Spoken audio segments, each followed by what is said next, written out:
శ్రీకృష్ణాయ నమః. భగవద్గీత 17వ అధ్యాయము శ్రద్ధాత్రయ విభాగ యోగము 23 నుంచి 28 శ్లోకాలు భావాలు.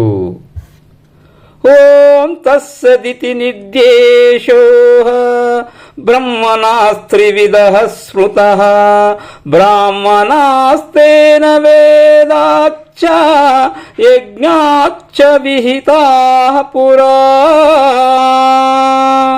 అర్జున, ఓం తస్సత్ అనే ఈ 3 మంత్రాలు బ్రహ్మ నిర్దేశాలు.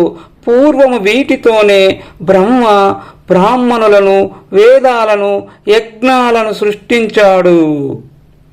తస్మాదో మిత్యుదాహృత్య యజ్ఞదాన తపః క్రియాః ప్రవర్తంతే విధానోక్తాః సతతం బ్రహ్మవాదినాం.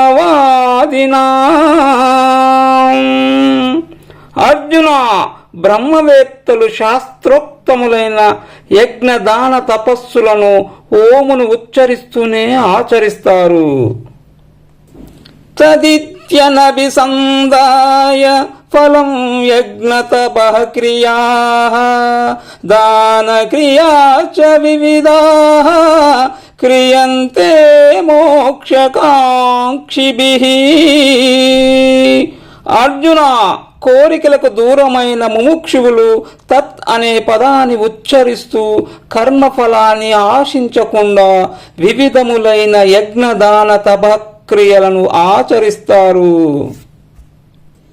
సద్భావే సాధుభావే చ సదిత్యేతత్ ప్రయుజ్యతే ప్రశస్తే కర్మణి తథా సచ్చబ్దః వార్తయుజ్యతే.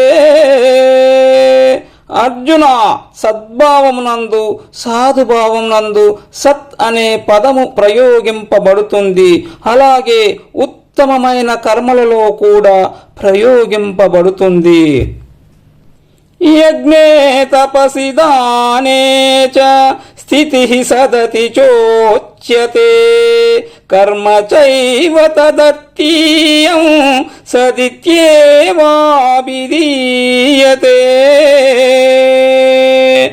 అర్జున, యజ్ఞదాన తపస్సులకు సంబంధించిన నిష్ఠ కూడా సత్ అనే చెప్పబడుతుంది.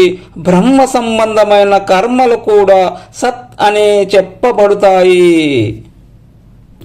అశ్రద్ధయాహుతం దత్తం తపస్తప్తం కృతం చ యత్ అసదిత్యుచ్యతే పార్థ న చ తత్ప్రేత్యనో యా. అర్జున, శ్రద్ధ లేకుండా చేసే యజ్ఞదాన తపస్సులు అసత్ అనే చెప్పబడుతాయి. ఇది ఇహానికి ఉపయోగపడదు, పరానికి పనికిరాదు. ఓం తస్సైతి శ్రీమద్భగవద్గీతాసు ఉపనిషత్సు బ్రహ్మ విద్యాయాం యోగశాస్త్రే శ్రీకృష్ణార్జున సంవాదే శ్రద్ధాత్రయ విభాగ యోగో నామ 17వ. ఈ విధంగా ఉపనిషత్తులు, బ్రహ్మ విద్య, యోగ శాస్త్రము, శ్రీకృష్ణార్జున సంవాదమైన భగవద్గీత యందు శ్రద్ధాత్రయ విభాగ యోగమనే 17వ అధ్యాయము. ఓం సర్వం శ్రీకృష్ణార్పణమస్తు.